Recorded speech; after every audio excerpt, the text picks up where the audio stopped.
কালীন রাষ্ট্রপতি কুচকাওয়াজ অনুষ্ঠিত হয়েছে। বৃহস্পতিবার বাংলাদেশ বিমান বাহিনীর ৮৪তম বাফা কোর্স ও ডিরেক্ট এন্ট্রি ২০২৪ কোর্সের কমিশন প্রাপ্তি উপলক্ষে যশোরে বিমান বাহিনী একাডেমি প্যারেড গ্রাউন্ডে রাষ্ট্রপতি কুচকাওয়াজ অনুষ্ঠিত হয়।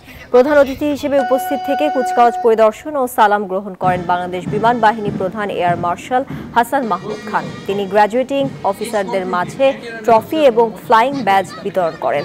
এই কুচকাওয়াজের মাধ্যমে ১৩ জন মহিলা অফিসার ক্যাডেট সহ মোট ৫৯ জন অফিসার ক্যাডেট কমিশন লাভ করেন। বর্তমানে বিমান বাহিনী আধুনিক প্রশিক্ষণ প্রযুক্তি ও সরঞ্জামাদির সমন্বয়ে সক্ষমতা ও অবস্থানগত দিক থেকে অতীতের তুলনায় অনেক বেশি উন্নত ও অগ্রসর। সম্প্রতি বিমান বাহিনীর সদস্যগণ প্রথমবারের মতো বাংলাদেশের মাটিতেই নিজেরাই প্রশিক্ষণ বিমান তৈরি করতে সক্ষম হয়েছে এবং জাতির পিতার নামে যার নামকরণ করা হয়েছে বঙ্গবন্ধু বেসিক ট্রেনার।